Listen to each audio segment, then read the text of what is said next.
Um, Obviously in the first half, I think number 42 for Ole Miss, it seemed like she kind of had like a field day, going into the paint, getting the ball in the paint. What did you kind of tell your players at halftime to, stop that ball from getting to her all the time? Yeah, well, Shelby's really good.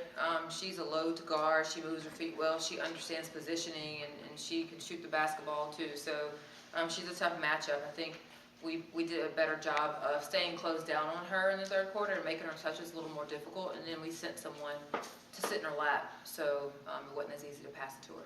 And did you kind of have to tell like Kalai and Mackenzie to kind of get more physical with her, or was it something you just kind of? Well, I don't think we're going to win that matchup.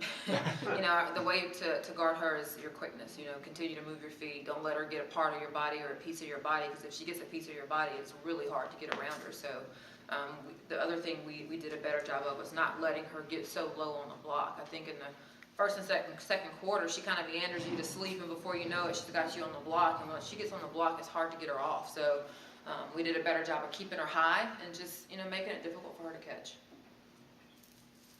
You guys struggled in the first half offensively a little bit, but in the third quarter, you guys exploded. What happened there? We stopped shooting jumpers. Got the ball inside. They played a zone, and they do a really good job of taking away the paint.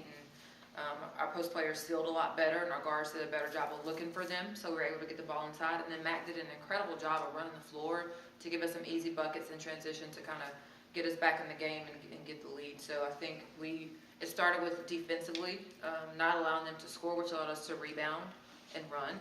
And so you couple those two things together, great defense, and then our transition game and getting the ball inside, we're pretty hard to stop when we're doing those things well.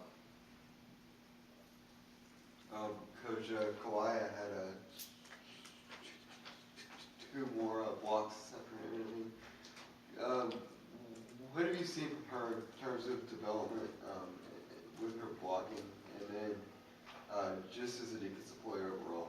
Yeah, well, I think her timing's gotten a lot better. Kalaya used to jump at everything in the gym, and she still has a tendency to do that sometimes because she relies on her athleticism. I think she's done a better job of committing to being a good defender, meaning being in the right position and not just relying on your athleticism, not letting people catch the ball. And then she still times it really well. And even when she's not blocking shots, when she's in the paint, the other team is just looking for her all the time. So she still has the ability to alter shots even when she doesn't get her hands on them. So the biggest thing that I'm pleased with is her discipline in terms of staying down more than she has in the past, and timing her jump a little bit better. The bench kind of went wild when Ari hit that three-pointer. Yeah. Why do you think that was? Or why was that? Ari's a big part of our team.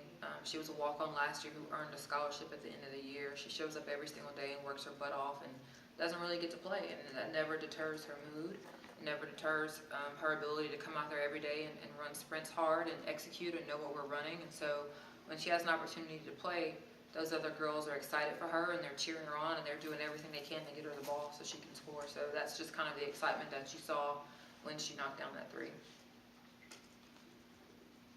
Anything else, guys? Coach, in terms of the support from your fans and support from the students specifically, what have you seen in terms of that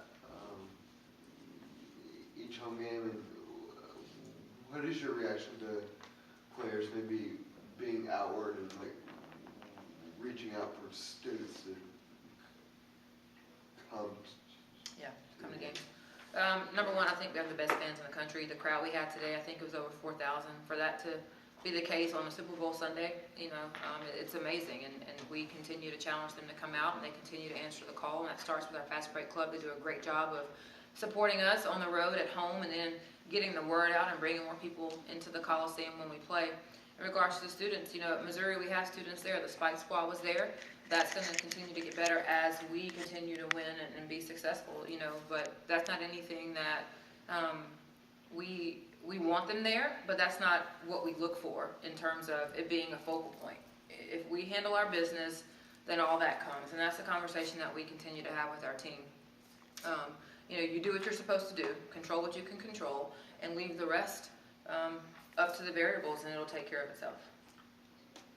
Coach Mackenzie had, I think it was 6 points at halftime, and then finished with 17. What did you like that you saw from her in the second half? Ran the floor, posted up, sealed.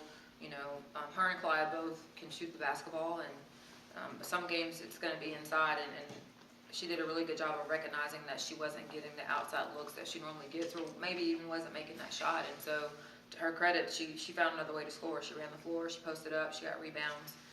So I think that's, really a sign of maturity on her part, because in the past, both of them would have wanted to hang around the perimeter and float a little bit. Anything else, guys? All right, thank you. Thank you, guys. Congratulations.